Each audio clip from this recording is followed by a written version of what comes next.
예, 사랑하는 성도님들, 예수님은 어떤 분이신가요? 예수님은 능력이 많으신 분입니다. 예수님은 모든 것을 아시는 분이세요. 능력과 지혜가 충만하신 분입니다. 성부 하나님과 동등한 분이시고 성자 하나님이세요. 그러면 예수님은 우리가 생각할 때 기도의 주체자이시고 또 기도의 대상이신데 굳이 기도할 필요가 없으시지 않았을까? 그렇게 생각할 수 있을 것 같은데 실상 예수님의 모습을 보시면 어떻습니까? 예수님은 공생의 사역 가운데 정말 하나님 앞에 치열하게 기도하셨어요. 새벽으로 기도하셨고 낮에도 기도하셨고 밤에도 기도하셨어요. 온 마음과 온 정성을 다해서 하나님께 기도했습니다. 하나님의 뜻을 세우기 위해서, 하나님의 뜻을 성취하기 위해서 그렇게 기도를 하셨어요. 예수님께서 이제 마지막 십자가 처형당하시기 전에 제자들을 놓고 대제사장이자 대선지자로서 하나님께 기도했던 내용들이 있습니다. 아버지, 내가 아버지와 하나 된 것처럼 내 사랑하는 제자들이 역시 마찬가지로 아버지 안에서 하나가 되게 하여 주시옵소서. 내가 아버지 안에 있는 것처럼 또한 아버지가 내 안에 있는 것처럼 제자들이 내 안에 있는 것처럼 내가 제자들 안에 있는 것처럼 우리 사랑하는 제자들이 하나님 안에 있게 하여 주시고 또한 하나님이 제자들 안에 있게 하여 주옵소서. 제자들이 하나가 되게 하여 주옵소서. 그렇게 기도를 하셨습니다. 십자가 처형 직전에는 또 어떻게 기도하셨던가요? 이 산을 그냥 지나가게 하여 주옵소서. 인간적인 성정으로 하나님께 기도했지만 아버지, 하오나 아버지의 뜻대로 하옵소서. 자신의 성정, 자신의 인성의 내용이 있지만 성부 하나님께 자신의 뜻을 온전히 부복시켜가는 그런 기도의 내용들을 우리가 말씀 가운데 보게 되더라는 거죠. 예수님께서는 마지막 운명하시기 직전에도 우리 하나님께 아버지여 내 영혼을 아버지 손에 부탁하나이다 라고 하시면서 그렇게 우리 하나님의 부르심 가운데 하나님 우편으로 가셨죠. 예수님께서는 정말 치열한 삶의 여정길 가운데 분주한 삶 속에서 끊임없이 하나님께 나아가기 위해서 자신의 생각과 의지마저도 하나님의 뜻과 하나님의 의지에 온전하게 순종하기 위해서 기도하셨다는 거예요.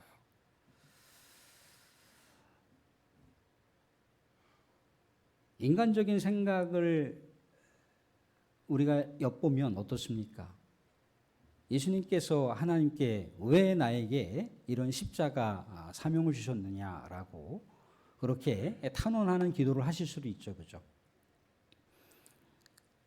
어떻게 성부 하나님께서 나에게 이런 길을 가게 하셨느냐라고 탄원하실 수도 있어요. 그런데 마치 그런 내용들이 예수님의 기도 가운데 내포되어 있는 것 같지만 실상은 하나님 아버지 성부 하나님께 절대적으로 신뢰하면서 하나님의 뜻을 따르겠다라고 하는 그런 내용인 것을 우리는 알 수 있습니다. 사랑하는 성도님들, 예수님께서 제자들에게 내가 하나님 아버지께로 가게 되면 성령을 보내주신다고 그랬어요. 이 성령을 받기 위해서 초대 제자들은 어떻게 했던가요? 마가의 다락방에서 모여서 성령을 기다렸어요. 그렇죠? 그저 그렇게 기다린 것이 아니라 정말 온 마음과 정성과 사력을 다해서 기도했습니다. 성령의 충만한 임재의 역사가 있었고 이제 하나님의 뜻과 하나님의 말씀을 밝히 알았다는 거예요. 교회는 그런 곳이어야 된다는 거죠. 하나님의 뜻을 세워가고 그 뜻을 성취하기 위한 것이 교회입니다. 교회는 예수님께서 그저 그렇게 뭔가 믿음의 사람들이 모일 수 있는 공간으로 교회를 주신 게 아닙니다. 교회는 예수 그리스도의 십자가 보혈의 피로 세워진 곳이 교회예요. 예수 그리스도의 보혈의 제단 가운데 세워진 교회는 예수님께서 그렇게 아버지 하나님의 뜻을 세우고 그 뜻을 성취시켰던 것처럼 아버지 하나님의 뜻을 세워갈 수 있는 것이 교회예요. 근데 예수님께서 성부 하나님의 뜻을 어떻게 성취시켜 갔던가요? 기도를 통해서 성취시켜 갔습니다. 그렇듯이 교회도 역시 마찬가지로 성부 하나님 그 뜻과 말씀을 이 세상 가운데 또 교회 안에서도 성취시켜 가려고 한다면 교회는 필수 조건이 기도해야 된다는 거예요. 오늘 말씀 가운데도 교회의 본질은 만민이 기도하는 집이라고 얘기하고 있습니다. 교회는 기도를 해야 되는 곳이에요. 교회는 기도하지 않으면 교회로서의 온전한 우리 하나님의 마음에 합한 그 소명을 이루어가지 못하는 겁니다. 솔로몬이 성전을 지을 때 어떻게 보면은 그 당시에 화려한 여러 가지 이 재료와 자원들을 가지고 화려한 성전을 졌잖아요. 그런데 솔로몬이 기도한 게 있습니다. 사람이 지은 이 성전에 어떻게 하나님의 임재를 담보할 수 있겠습니까? 하면서 솔로몬이 하나님의 그 거대한 존재, 하나님의 거룩한 그 위엄을 이 성전에 담아낼 수 없지만 성전을 바라보면서 각자 각 처소에서 기도할 때 하나님께서 성전을 바라보면서 기도했던 사람들의 기도를 응답해 달라고 간구하는 내용들을 볼 수가 있어요. 그러니까 성전을 중심으로 우리 하나님께 기도하게 됐을 때 하나님께서 만남을 주시고 또 성전 가운데서 기도하든지 성전 밖에서 기도하든지 성전을 사모하는 마음으로 성전에 하나님께서 임재하시고 있다라고 하는 사모하는 열정으로 우리 하나님께 간구할 때 하나님께서 기도해 주실 것이라고 하는 간절한 소망과 기대가 솔로몬에게 있었던 거예요. 교회는 기도하는 곳이어야 됩니다. 교회는 기도할 때 예수님께서 왜 그렇게 하나됨을 위해서 기도하신 이유가 뭡니까? 교회는 다양한 사람들의 생각이 모여 있어요. 각자 자라온 여러 가지 환경과 삶의 배경 가운데 특별하게 더 치중해서 생각하는 가치관이 있습니다. 더 집중해서 생각하고 있는 여러 가지 세계관이 있어요. 다양합니다. 다양한 사람들이 모여 있는 것이지만 하나님의 뜻 가운데는 하나 되기 위해선 기도를 해야 된다는 거예요. 기도를 해야만 교회가 하나된 방향으로 하나된 목표를 향해서 나아갈 수가 있습니다. 그런데 교회가 기도하지 않게 되잖아요.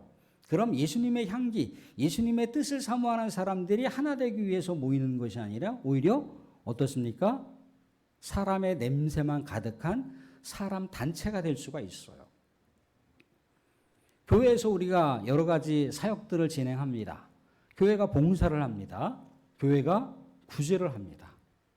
교회가 또한 필요에 따라서 이러한저런 모습으로다가 만남이 이루어지고 교제를 한다는 거예요. 그런데 사랑하는 성도들, 이 모든 내용들은 예수 그리스도 안에서 이루어져야 되는 거예요. 기도 가운데 이루어져야 되는 거예요. 기도하지 않더라도요, 얼마든지 교회 안에서 교제할 수 있습니다. 기도하지 않더라도요, 얼마든지 봉사할 수 있어요.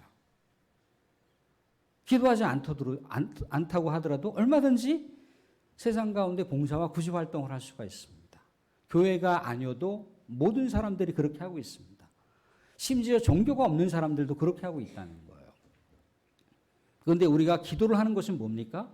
우리가 교제를 하고 봉사를 하고 구제를 하고 기타 등등의 여러 가지 행사를 진행하는 것, 그것이 우리 하나님의 뜻을 성취하는 그런 도구이기 때문에 그렇다는 거예요. 근데 기도하지 않으면 교회는 침묵단체로 전락할 수가 있습니다. 기도하지 않으면요, 교회는 잘못하면 세상에 경영하는 회사로 다 전락할 수가 있습니다. 교회가 기도하지 않으면 정말 교회는 그저 어려운 사람들을 돕는 구제기관으로, 사회복지기관과 같은 그런 기관으로 그렇게 전락할 수가 있어요. 교회는 우리 하나님의 임재가 충만한 곳이어야 됩니다. 물론 그것들도 필요에 따라서 진행을 해야 되지만 교회는 하나님의 뜻을 선명하게 세우는, 그 뜻에 부합하여 실천하는 사람들이 기도 가운데 모인 공동체가 교회입니다. 교회가 그런 기도하는 그 본질을 상실해 가게 되면 하나님 앞에 온전히 설 수가 없고 하나님 앞에 온전히 나아갈 수가 없습니다. 교회가 기도의 불길을 뿜어내게 됐을 때 교회는 하나님 앞에 올바른 모습으로 나아갈 수가 있고, 하나님께서 올바른 모습으로 나아가는 그 교회를 풍성하게 얼마든지 사용하실 수가 있다는 거예요. 사랑하는 성도들, 교회가 하나님의 뜻 가운데 세워지고 하나님의 뜻을 실천하는 교회가 되기를 원하고 하나님의 뜻 가운데 부흥되기를 원하십니까? 사랑하는 성도들, 우리가 깨어 기도하시는 우리 광기교회 성도들이 될 수 있기를 주님의 이름으로 축원드립니다. 우리 광기교회가 얼마나 기도하기 위해 적합한 곳입니까? 우리가 물론 기도의 공간으로서 교회가 아니어도 우리 각자 삶의 터전에서 기도할 수가 있습니다. 그런데 교회는 뭐라고 했습니까? 만민이 기도하는 집. 만민이 기도하는 집으로서 우리 주님께서 교회를 피로 값주고 세우셨다는 거예요. 물론 각자 각 처소에서 기도할 수 있지만 만민이 기도하는 곳, 만민이 우리 하나님을 찾을 수 있는 곳, 만민이 우리 하나님을 부르실 수 있는 이 교회에 와서 기도한다고 했을 때 하나님의 충만한 임재가 있고 하나님의 만남이 있고 하나님의 기도 응답이 충만하게 이루어질 수 있다라고 하는 것은 자명한 사실 아니겠습니까? 그건 진리 아니겠습니까? 오늘 말씀은 주님의 교회는 기도로 채워져야 한다라고 하는 것을 말씀 가운데 볼 수가 있습니다. 예수님께서 성전에 들어가셨는데 성전이 난리법석인 거예요. 뭔가 돈 거래하는 사람들로 질비하게 차 있고 또 여러 가지 짐승을 파는 사람들로 질비한 모습을 봤습니다. 예수님께서는 말씀 가운데 보시면 알지만 그들의 상을 막 뒤엎어 보셨어요. 성전이 이래서는 안 된다는 거예요. 성전은 만민이 기도하는 집이라는 거예요. 성전은 강도의 소굴이 될 수가 없다는 거예요. 그도 그럴 것이 우리 하나님께 예물을 드리려면 동전 안에 그 당시 왕이나 황제의 형상이 새겨져 있는 동전으로는 하나님께 예물을 드릴 수가 없습니다. 그래서 평상시 사용하고 있는 동전 가운데 사람의 형상이 새겨져 있는 것을 하나님께 드릴 수 없음으로 인해서 환전상들에게 사람의 형상이 없는 은전으로 그 돈을 바꿔서 하나님께 예물을 드릴 수가 있습니다. 또한 역시 마찬가지로 먼 거리에서 우리 하나님께 짐승으로 제물을 드리고 싶은데 먼 거리에서 오게 되다 보면 짐승에 이런저런 상처를 입고 또 흠집이 생길 수가 있습니다. 그러면 그 성전에 예물을 드리기 위해서 검열하는 사람들이 있습니다. 그럼 당연히 상처가 있으면 생채기가 나 있는 일부분 흠집이 있으면 제물로서의 자격이 상실되어 버려요. 그렇기 때문에 먼 데서 온 사람들은 성전 안에서 여러 짐승을 파는 사람들에게 돈을 주고 그 짐승을 사서 우리 하나님께 예물로 드릴 수가 있습니다. 그런데 문제는 뭐냐면 이 환전할 때나 짐승을 구입할 때 보통 비용이 평상시 이렇게 거래되는 비용이 아니라 최소 7배에서 10배나 그렇게 넘는 비용으로다가 그 값을 쳐줘야 된다는 거예요. 우리 고속도로 휴게소 같은 데 보면은 보통 우리 일반 가게에서 이렇게 지불하고 있는 비용보다 거의 2배 정도 가까이 이렇게 뭐 음식을 사서 드셔야 되잖아요. 그죠? 하다못해 뭐 이렇게 뭐 핫바든지 핫도그든지 하나 이렇게 사 드시려고 해도 보통 우리가 시중에 그런 가게에서 사 먹는 것보다 2배 반 정도를 사야만 그 음식을 먹을 수가 있습니다. 뭐 다른 어떤 여러 환전상이 있는 게 아니잖아요. 성전 앞에 딱 대기하고 있는 이 환전상들이나 거래상들은 다 그 뒷배가 누가 있습니까? 당시 종교 지도자들의 뒷배로다가 그 일들을 하고 있는 거예요.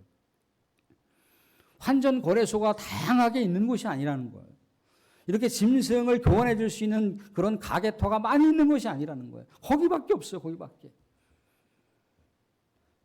그러니까 10배나 되는 그런 가격을 주더라도 환전을 해야 되고 짐승을 사야 되는데 그 거래를 할 때 기분 좋게 거래를 하냐 말이죠. 이런저런 상처를 받을 겁니다. 비용을 채 준비하지 못하고 넉넉하게 준비하지 못한 분들은 환전할 수도 없고 또 짐승을 예물로 해서 하나님께 제물로 드릴 수도 없어요. 성전 밖에서 대기해야 되는 상황인 거죠. 성전 밖엔 또 누가 있습니까? 오늘 말씀 가운데 보면은 눈먼 시각장애인과 지체 장애인이 성전 밖에 있어요. 율법에 저촉되기 때문에 그들은 성전에 들어갈 수가 없습니다. 성전에서 하나님께 기도를 하고 싶어도 성전에서 우리 하나님을 찬미하고 싶어도 그 자격 자체가 주어지지 않고 있기 때문에 그들이 성전에 들어갈 수가 없는 거예요. 예수님께서 너무나 안타까운 마음에 무슨 말씀을 하십니까? 성전은 우리 하나님 아버지께 기도하는 집이라고 합니다. 기도하는 집이 성전이어야 된다는 거예요. 그런데 강도의 소굴이 됐다는 거예요. 이익에 눈먼 자들, 당시의 권력에 이욕에 사로잡혀 있는 자들의 소굴이 되었다는 거예요. 하나님께 나아가고 싶어도 나아가지 못하는 자들을 봉쇄해버리고 사단해버리는 그런 성전으로서 그 기능이 전락해버렸다는 거예요. 그래서 말씀 가운데 이사야 선지자의 말씀을 꺼내고 예레미야 선지자의 말씀을 꺼내고 있는 거예요. 이사야 선지자가 뭐라고 합니까? 이 땅 가운데 구원의 때가 온다는 거예요. 은혜 받을 때가 온다는 거예요. 그때는 이방인이라 할지라도 율법에 저촉이 되어서 성전에 들어갈 수 없는 자라 할지라도 우리 하나님의 사랑을 받고 하나님을 찬미하고 하나님께 기도할 수 있는 놀라운 은혜를 받게 된다는 거예요. 이방인이라 할지라도 율법에 저촉되는 자라 할지라도 성전에 들어가서 하나님의 백성이 되고 하나님의 나라를 그들이 누릴 수 있게 된다라고 하는 놀라운 은혜를 주신다는 거예요. 그게 바로 메시아가 오는 구원의 때에 그런 일이 일어난다는 거예요. 남녀노소 빈부귀천 차별 없이 모든 만민들이 다 와서 우리 하나님을 찾고 만나고 우리 하나님께 기도하고 그 기도를 하나님께서 응답해 주시는 놀라운 그 비전을 이사야 선지자가 메시아가 오시는 그때 그런 일들이 가능하다라고 말씀하시고 있는 거예요. 근데 이 말씀과 더불어서 강도의 소굴이 되었다라고 하시는 안타까운 말씀을 하시는 것은 뭐냐면 그 당시 종교 지도자들이나 그 당시 종교 지도자들의 배경 가운데서 장사를 하고 있는 그 사람들을 두고 말씀하시는 거지만 예레미야 시대가 그랬다는 거예요. 성전을 찾아야 되는 사람들이 우리 하나님께 기도해야 될 사람들이 세상 가운데서는 가늠하고 음란하게 살아가고 우리 하나님의 말씀을 듣지 않고 자기 멋대로 그렇게 살아가고 정말 거짓과 부정을 일삼던 그런 사람들이 성전에 와서 버젓이 우리 하나님께 형식적으로 예배를 드리면서 우리는 구원받은 백성이니까 우리 하나님의 축복을 받을 거야 라고 스스로 자위를 하더라는 거예요. 하나님께서 예레미야 선지자를 통해서 뭐라고 얘기하십니까? 그런 제사가 가증스럽다는 거예요. 그렇게 스스로 구원받았다라고 자위하고 자처하는 자들이 추악하다는 거예요. 그런 모습들이 강도라는 거예요. 왜 하나님의 성전을 그들이 그렇게 하나님의 거룩한 이름을 바라보면서 그 하나님의 영광을 바라보면서 성전의 주인이신 하나님 앞에 엎드려 기도해야 될 그 백성들이 하나님의 이름을 가로챘다는 거예요. 주인이신 하나님의 그 거룩한 존엄을 그들이 가로챘다는 거예요. 그래서 강도의 소굴을 만들었다는 거예요. 예수님 시대가 그랬다는 겁니다. 누구나 다 하나님의 성전을 찾고 여러 가지 인생 가운데 고단함과 아픔과 괴로움과 시련과 또 삶 속에서 간절히 소망하는 바가 이루어지지 않을 때 하나님 너무나 아파요, 괴로워요 라고 하나님을 찾을 때 하나님의 위로를 받고 하나님의 응답을 받아야 할 그 거룩한 우리 하나님의 만남의 장소가 특별한 사람들의 장소로다가 전락해버리고 말았다는 거예요. 그래서 눈먼 시각장애인과 지체장애인을 예수님께서 치유해 주셨습니다. 구원의 때가 왔다는 거예요. 하나님의 나라가 그들에게 임했다는 겁니다. 하나님의 나라는 그런 곳이어야 된다는 거예요. 성전 안에서 하나님의 나라가 이런 곳이다. 누구나 다 성전에 와서 기도하고 우리 하나님을 찬미하고 예배드릴 수 있는 그런 곳이다라고 예수님께서 시청각이라고 하는 강력한 교육을 통해서도 치유의 사건을 보여주시면서 메시아 때가 왔고 하나님의 나라가 임했다라고 하는 그 놀라운 광경을 보여주시고 있습니다. 어린아이들이 호산나 다윗의 자손이요. 메시아가 왔다는 거예요. 메시아가 왔음으로 해서 이런 놀라운 일이 일어났고 하나님의 나라가 임했다라고 그런 어린아이들이 입술을 통해서 고백하고 있는 이 장면을 바라보면서 당시 대제사장들이나 종교 지도자, 서기관들은 뭐라고 얘기합니까? 그들을 제지시키는 거예요. 이런 일이 있어서는 안 된다는 거예요. 이들이 강도의 소굴을 만들고 있는 거예요. 사랑하는 성도들, 교회는 어떤 곳이라고 그랬습니까? 예수님의 보혈의 핏값 위에 세워진 것이 교회예요. 예수님도 그렇게 치열하게 공생의 사역을 하시거나 십자가 처형 받으시는 상황에서나 처형 직전 십자가 운명하시는 그 순간에도 성부 하나님을 바라보면서 기도했어요. 그런데 예수 그리스도의 보혈의 핏값 위에 세워져 있는 교회가 기도를 하지 않는다. 깨어서 기도해야 될 교회가 기도하지 않는다. 그럼 뭘 얘기합니까? 사탄의 소굴이 될 수밖에 없어요. 강도의 소굴이 될 수밖에 없습니다. 주님께서는 십자가 못 박혀 죽으시면서까지 우리 하나님께 정말 기도할 수 있는 기도의 처소로, 우리 하나님의 만남의 처소로, 우리 하나님의 임재의 장소로 모든 사람들이 와서 우리 하나님을 앙망하며 하나님을 찬미하며 기도할 수 있는 이 복된 곳을 우리 주님께서 우리들에게 남겨주셨다는 겁니다. 교회는 기도를 통해서 하나님께 나갈 수가 있고요. 또한 하나님은 기도하는 사람들을 통해서 교회에 임재하실 수가 있습니다. 사랑하는 성도들, 교회는요, 기도가 멈춰서는 안 돼요. 교회는요, 기도의 불길이 타오르는 것이 사그러들면 안 됩니다. 교회가 기도를 멈추는 순간요, 자꾸만 우리가 갖고 있는 생각으로 교회를 이렇게 저렇게 하려고 합니다. 교회는 하나님의 뜻이 성취되는 곳이어야 돼요. 우리의 다양한 생각들이 하나님의 뜻으로 모아지고 하나가 되고 일체된 모습으로 나아가게 됐을 때 하나님 그 교회를 올바르게 사용하실 수가 있고 얼마든지 풍성하게 사용하실 수가 있습니다. 사랑하는 성도들, 우리 교회가 기도로 깨어 있으면 하나님의 뜻과 하나님의 말씀이 성취될 수 있을 줄로 믿습니다. 우리 광기교회가 기도의 불을 붙이는 순간 부흥의 시작이 시작되었음을 믿으시기 바랍니다. 더욱더 깨어 기도하셔서 하나님의 뜻을 성취하고 부흥의 역사를 만들어가는 복된 성도의 삶, 기도의 삶, 깨어있는 기도의 역사를 만들어갈 수 있는 우리 복된 성도들이 될 수 있기를 주님의 이름으로 축원드립니다. 네, 기도하겠습니다.